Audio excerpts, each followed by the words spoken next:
So dear students, in our last video we discussed exercise 13.1 concept, that is conditional probability. Now for 13.2 we will start multiplication theorem on probability.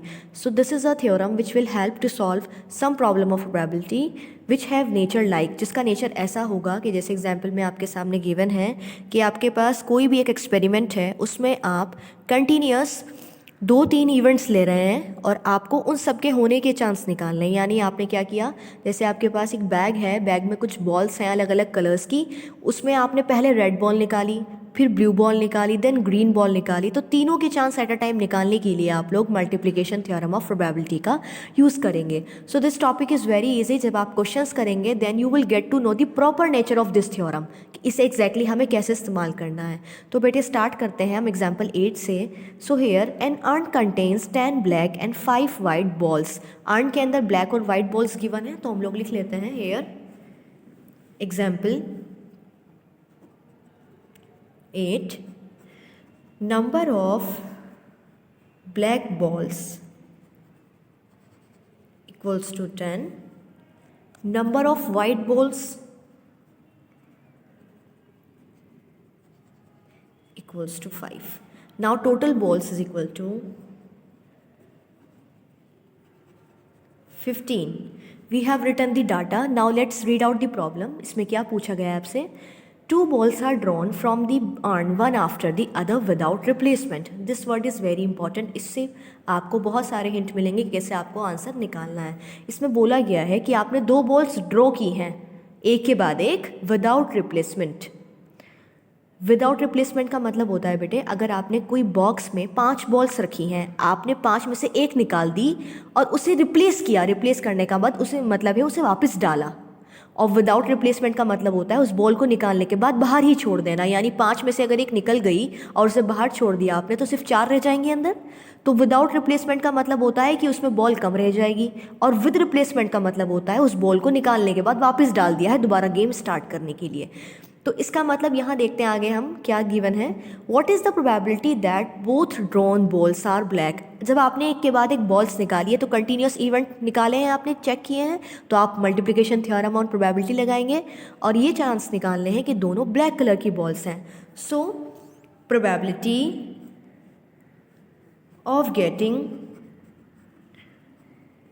Black ball one after other without replacement equals to, now we will use here theorem to find out probability in a single line. आपको कुछ explanation नहीं देनी है, single line की आपकी probability से answer निकलेगा। तो लेकिन आपको यहाँ स्टेटमेंट मेंशन करना बहुत ज़रूरी है कि आप कौन सी थ्योरम लगा रहे हैं। So by as we have written in last exercise, वहाँ पर हमने कंडीशनल प्रोबेबिलिटी मेंशन किया था, तो यहाँ पर हम मेंशन करेंगे by multiplication theorem on probability.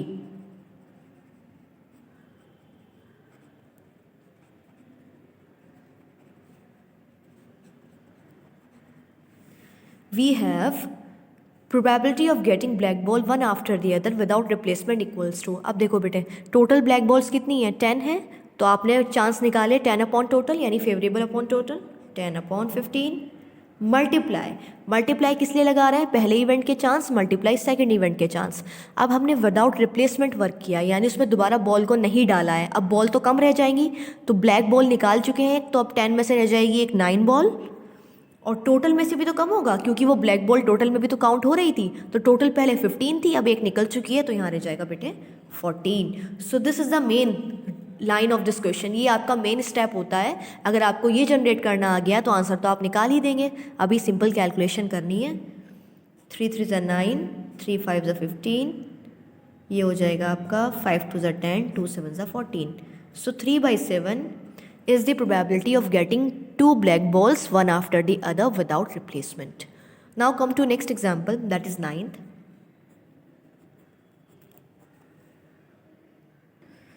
So here example 9 is given. 3 cards are drawn successively, यानी 3 कार्ड्स आपने एक के बाद एक निकाले हैं विदाउट रिप्लेसमेंट। रिप्लेसमेंट का मतलब आपने उसे वापस नहीं डाला, विदाउट रिप्लेसमेंट आपने किया वर्क। जैसे एक कार्ड निकाला तो उसे बाहर ही छोड़ दिया, फिर गेम बचे हुए कार्ड से स्टार्ट किया है। without replacement from a pack of well shuffled deck of 52 cards, what is the probability that first two cards are king and this third card drawn is an S? यानी पहले दो cards king निकलेंगे, इसके क्या chance है, और तीसरा card S निकलेगा, इसके क्या चांस है। तो एट अ टाइम आप तीन इवेंट की प्रोबेबिलिटी निकाल रहे हैं, तो आपको फिर से लगाना है by multiplication law of probability. तो सबसे पहले हम यहाँ लिख लेते हैं total number of cards equals to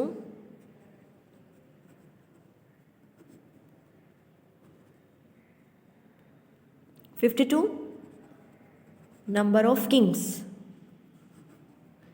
Kings के कार्ड हम देख रहे हैं, तो कितने होते हैं किंग के कार्ड। यहाँ पर कोई रेस्ट्रिक्शन नहीं कि आपको रेड लेना है या ब्लैक लेना है। टोटल कार्ड्स कितने होते हैं किंग, 4 होते हैं, सो 4। नंबर ऑफ एस कार्ड्स, आपको एस के भी चांस निकाले और आप जानते हैं एस कितने होते हैं, we know already number of ace और ऑल्सो 4, सो ये भी 4 होते हैं। So now by multiplication law of probability we have probability of event E।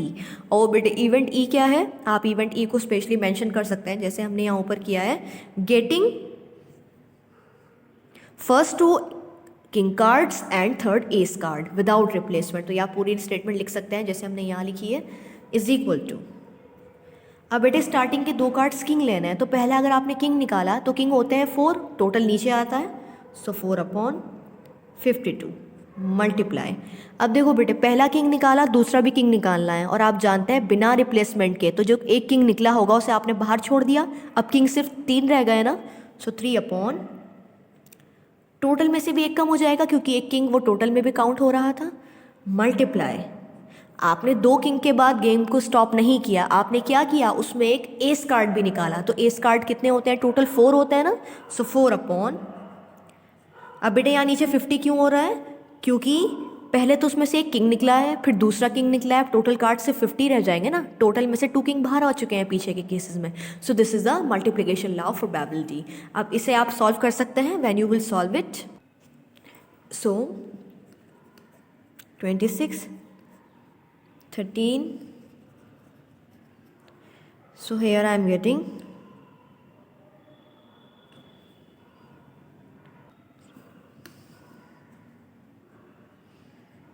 so 2/, on multiplication of all terms आपको नीचे मिलेगा 5525। so here इन एग्जाम्पल 9 आप समझ गए होंगे कि कैसे हम मल्टीप्लिकेशन लॉ ऑफ प्रोबेबिलिटी का इस्तेमाल करते हैं। On this basis we have questions in exercise 13.2 जो आप लोगों को करने हैं। After this we will discuss independent events. Now independent events, 2 events A and B are said to be independent. Independent से आप समझ सकते हैं कि एक की प्रेजेंस दूसरे को इफेक्ट ना करे, तभी वो एक दूसरे पे इंडिपेंडेंट कह सकते हैं हम, कि डिपेंड नहीं कर रहा है।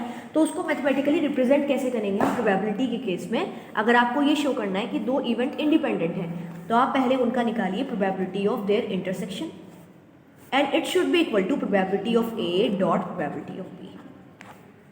दैट मीन्स दोनों का इंटरसेक्शन एग्जैक्टली वही होगा जो दोनों की प्रोबेबिलिटी का प्रोडक्ट होगा। तो इवेंट्स कैसे हो जाएंगे, इंडिपेंडेंट हो जाएंगे। इसका कन्वर्स ये हो सकता है कि अगर आपको डिपेंडेंट शो करना हो तो ये नॉट इक्वल आ जाएगा, ये इंडिपेंडेंट है, और अगर आपको डिपेंडेंट दिखाना है तो ये बराबर कभी नहीं आएगा डिपेंडेंट के केस में। हमेशा इंडिपेंडेंट के केस में ये क्या होगा, इंटरसेक्शन के चांस बराबर होंगे product of probability of A set and probability of B set. Clear? Now on this basis you get question of 1 mark in paper. आपको 1 मार्क का क्वेश्चन मिलता है, ये शो करना होता है कि गिवन सेट्स इंडिपेंडेंट है या नहीं। तो आपको सिंपल उनका इंटरसेक्शन मालूम होना चाहिए और दोनों की सेपरेट प्रोबेबिलिटी, ताकि आप प्रोडक्ट करके उसको बराबर दिखा सकें। Now on this basis we have questions. So before starting the question, if I talk about 3 sets at a time and I need to show them independent, what can I show? Same result, P A intersection B intersection C should be equal to PA dot PB dot PC. So I can show any number of set independent with the help of this particular result. You can say this result, इससे आपने ये भी deduce कर लिया, आगे भी आप बना सकते हैं। Now example 10. A die is thrown if E is the event, number appearing is a multiple of 3. So example 10 में आपको गिवन है एक डाई आपने थ्रो किया है, इवेंट ई क्या है इसमें हमारा कि आपका जो नंबर आए वो मल्टीपल ऑफ 3 हो, so that means E set हम बना सकते हैं 3 and 6, it will contain 2 elements. Now what about the F set? F event number appearing is even, so F I know even number are 2, 4 and 6. Then find whether E and F are independent और not. आपको check करना है, तो check करने के लिए आपको ये दो चीज़ें चाहिए, तो हम लोग इंटरसेक्शन निकाल सकते हैं. ए इंटरसेक्शन एफ कितना आ रहा है आपका? Only 6 is common, singleton set बन रहा है हमारा, एक एलिमेंट का सेट है. So I know probability of A intersection F for independent sets, आप ये मेंशन कर देना, for independent sets P intersection F should be equal to P E dot P F. What about intersection? 1 upon dice है, so sample space था हमारा 1 2 3 4 5 6, सो I can say intersection is 1 upon 6. And the chance of E set is 2 upon 6. has 2 elements, 2 upon 6. 3 upon 6. Multiply F 3 upon 6. If I cut it, I am getting 1 by 6 is equal to 1 by 6. Hence, E and F are independent events. यहाँ पर आप events लिखेंगे क्योंकि आप events की form में बात कर रहे हैं. Clear? So now if we talk about example 11, unbiased dice thrown twice, 2 बार थ्रो किया है, तो आप जानते हैं सैम्पल स्पेस में 36 आउटकम्स होंगे, 1 1 1 2 up to 6 6. Unbiased means without any biasing. Biasing का मतलब चीटिंग.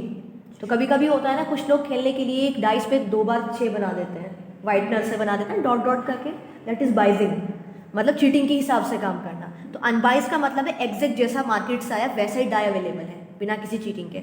उसे 2 बार थ्रू किया है, सैम्पल स्पेस आप जानते हैं 36 आउटकम्स होते हैं. ए इवेंट क्या है आपका? Odd number on first throw. तो फर्स्ट थ्रो का ऑड नंबर आप जानते हैं, यानी पहली थ्रो पे तो 1 3 5 आ सकता है, बाकी चेंज हो सकता है. तो आप लोग सिलेक्ट कर लेंगे ऐसे एलिमेंट्स.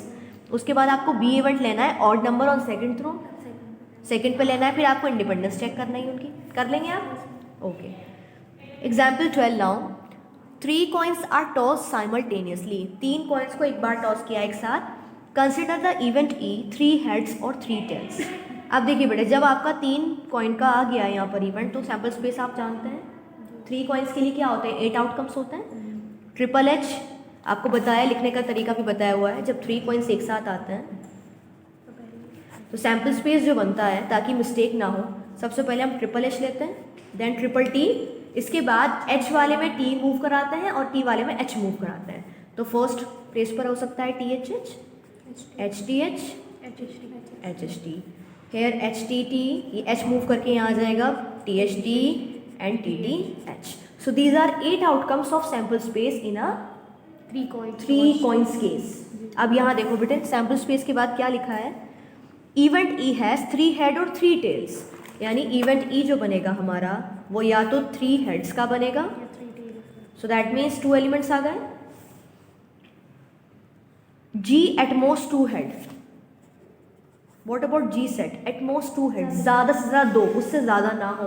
तो ज़्यादा से ज़्यादा 2 का मतलब ये वाला हमारा, ये वाला, ये वाला, ये वाला, ये सब आएंगे ना, यानी इसको छोड़कर, क्योंकि ज़्यादा से ज़्यादा 2 होने चाहिए, तो 3 चलेगा नहीं, बाकी सब तो आ सकते हैं. तो आपका G सेट सबसे बड़ा हो गया है फिलहाल, except triple H, T H H, H T H, H H T, triple T, H T T, T H T and T T H. ये आपके हो गए जी सेट के एलिमेंट, जिसमें बोला गया है ज़्यादा से ज़्यादा 2 हेड्स, तो उससे ज़्यादा ना हो, कम चल जाएंगे उससे. One more set is also given here I think. अच्छा, F set is left in between, तो एफ सेट हम बाद में लिख लेते हैं. हमने जी एट मोस्ट का लिख लिया है. एफ सेट आपका रह गया है एटलीस्ट 2 हेड. एटलीस्ट का मतलब कम से कम 2 हेड तो हो, ज़्यादा हो जाए तो भी चल जाएगा, यानी कम से कम 2 हेड. तो यहाँ भी आ रहे हैं, यहाँ भी आ रहे हैं, यहाँ भी आ रहे हैं, यहाँ भी आ रहे हैं, ज़्यादा चल जाएंगे, लेकिन ये वाले सारे केस खत्म हो जाएंगे. यहाँ कम से कम 2 हेड नहीं है ना, यहाँ पर कम से कम 2 हेड हैं और ज़्यादा भी हैं. So F set will be triple H, T H H, H T H and H H T. I got all the elements. अब आपको क्या करना है, 1 बाय 1 देखते हैं. Of the pairs E and F, यानी आपको पेयर्स कैसे बनाने हैं, पहले ई और एफ का कॉम्बिनेशन लेना है, then you will take E and G, then F and G which are independent and which are dependent. तो आपको ई और एफ एट अ टाइम लेना है, फिर आप क्या करेंगे, ई और एफ सेट के एलिमेंट्स तो मालूम है, इनका इंटरसेक्शन भी निकाल सकते हैं, फिर सेम इंडिपेंडेंट वाली कंडीशन में आपको पुट करके इसको इंडिपेंडेंट शो करना है। आएंगे तो yes independent, otherwise dependent. Similarly आप शो कर सकते हैं तीनों case. Okay now, so after this example 12 we have next example 13, so in which it is given that prove that if E and F are independent events then so are the events E and F dash, E dash and here we have to show E and F dash। इसका meaning क्या है, इसमें ये given है अगर आपके सामने दो सेट हैं E and F, वो कैसे हैं, इंडिपेंडेंट हैं। So I can write given ताकि हमें याद रहे करना क्या है। It is example number 13, given है आपको E and F are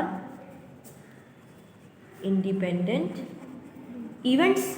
I know independency means that is probability of E intersection F will be equal to PE dot PF। Now to show क्या करना है आप लोगों को, शो कीजिए कि एंड सो का मतलब ये भी इंडिपेंडेंट होने चाहिए। कौन से events, E and F dash. To show E and F dash are independent. इनको इंडिपेंडेंट शो करने का मतलब दोनों का इंटरसेक्शन ऐसे ही लेकर ऐसे दिखाना है। So that means I have to show probability of E intersection F dash equals to probability of E probability of F dash. So we have to prove this relation. कैसे हम लोग करेंगे, we will take LHS and we will prove equal to RHS। So probability of E intersection F dash is equal to, you know the formula whenever you have intersection of a set with complement of other. तो formula ऐसे open होता है बेटे, PE minus PE intersection F, यानी E set में से हम दोनों का इंटरसेक्शन निकाल देते हैं तो यही जनरेट होता है। तो आप लोग इसे कैसे समझ सकते हैं, with the help of Venn diagram भी आप समझ सकते हैं। कैसे, जैसे आपके पास टू सेट्स हैं E एंड F, आपको क्या निकालना है बेटे, E इंटरसेक्शन F डैश चाहिए ना, तो E का किसके साथ लेना है, इंटरसेक्शन F डैश के साथ। तो F डैश का मतलब है कि F को हटाकर जो बाकी बचा हुआ है, दिस वन, ये आपको निकालना है। ये इसका मीनिंग है बेटे ये, यानी E का आपको इंटरसेक्शन F डैश के साथ लेना है। तो F डैश तो भी कौन सा हुआ, F को हटाकर जो बचा हुआ सारा F डैश है, ये सब F डैश हो गया है ना। F के अलावा जो भी अवेलेबल पूरा सैम्पल स्पेस में है वो F डैश होता है, यानी F को हटाकर यूनिवर्सल में से जो बचेगा वो F डैश हो जाएगा। अब आपको E के साथ उसका कॉमन लेना है, तो E सेट तो पूरा यहाँ है और इस पूरे सेट के साथ बाकी सबका कॉमन तो बस बेटे यही पोर्शन है। तो इसका मतलब ये जो है हमारा, ये E intersection F dash part है, E इंटरसेक्शन F डैश है ये हमारा। अब इसे हम क्या लिख सकते हैं, क्या हम ऐसे लिख सकते हैं, पूरे E सेट में से आप इंटरसेक्शन हटा दो तो यही बचेगा। तो यानी आप क्या करें, ये प्रोबेबिलिटी की फॉर्म में लिखा हुआ है, E सेट में से आपने E इंटरसेक्शन F हटा दिया है तो आपका यही पार्ट बचा है जो आपको प्रूफ करना है। ये वेन डायग्राम की हेल्प से भी हमने देख लिया है, तो आप डायरेक्ट इसे याद भी रख सकते हैं। अगर आपको चांस निकालने हैं E इंटरसेक्शन F डैश के, तो आप E सेट में से दोनों का इंटरसेक्शन माइनस कर दीजिए, और अगर आपको चांस निकालने होते F इंटरसेक्शन E डैश, तो आप PF minus P intersection F करते हैं। सो नाउ ये हमने ले लिया है, तो हम LHS लेकर चल रहे थे, we can write this one. सो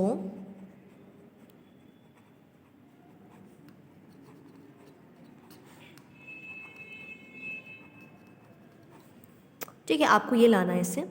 तो ये देखिए बेटे, PE तो एज इट इज रहेगा, डॉट PE इंटरसेक्शन ऑफ को हम लिख सकते हैं PE dot PF, because independent given थे हमें क्वेश्चन में ये। We can write here it is minus sign, PE dot PF लिख सकते हैं using given statement, it was given। Now can I take PE common from both? So PE outside 1 minus PF, and I know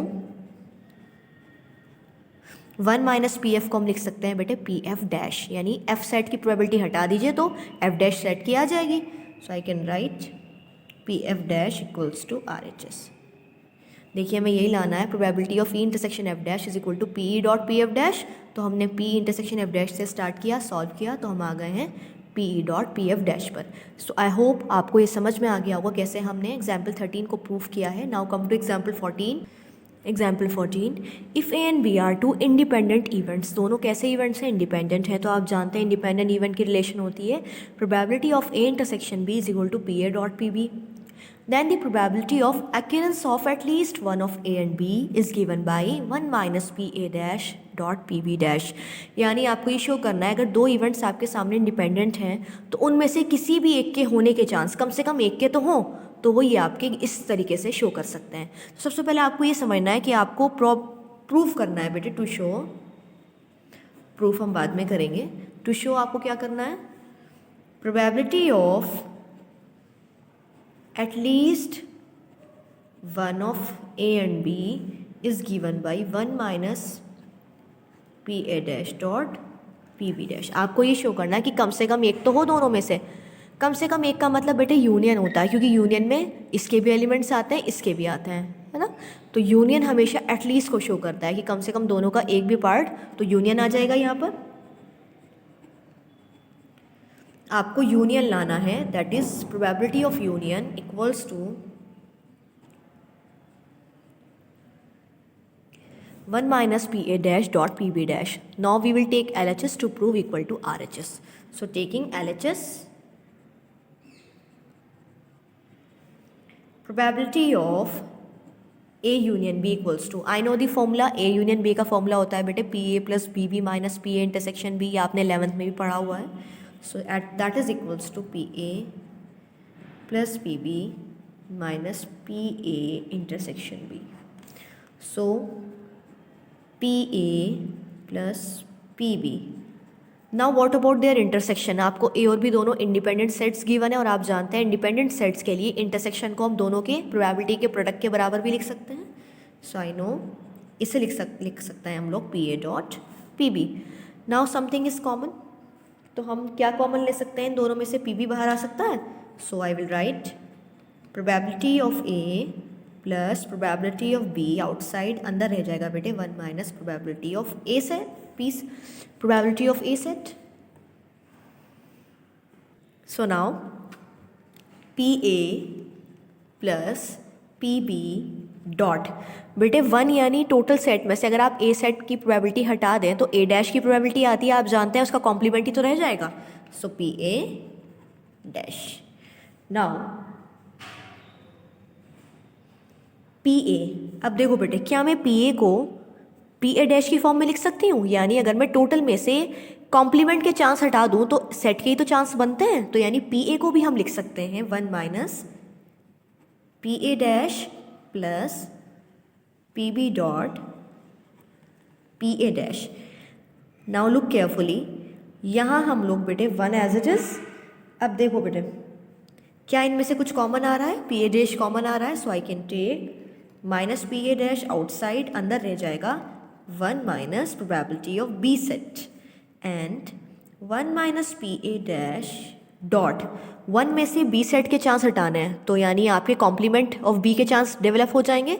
so that is equal to PB dash and that is equals to RHS। Hence proved. आपको यही लाना है कि कम से कम एक के होने के chance at least 1 of A and B should be equal to 1 minus PA dash dot PB dash. तो आपको मालूम होना चाहिए at least 1 of A and B के लिए हम यूनियन लगाते हैं बेटे, और यूनियन का फॉर्मूला होता है ये वाला। फिर हमने इंटरसेक्शन को ब्रेक किया इंडिपेंडेंट के केस से, फिर हमने क्या किया, PB कॉमन लिया और 1 माइनस PA ऑटोमेटिकली जनरेट हो गया कॉमन लेने पर, जिसे हम PA डैश लिख सकते हैं।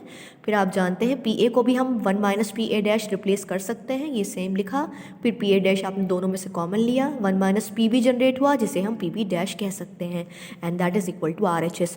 So I hope you understand कैसे हमने एग्जाम्पल 14 किया है। So in today's lecture we cover whole exercise 13.2 with all concepts. तो आपको क्या करना है, you will try questions given in exercise, all question 13.2 के आपको ट्राई करने हैं, and you will discuss your problem tomorrow, और you can share your doubts in comment section. Thank you so much.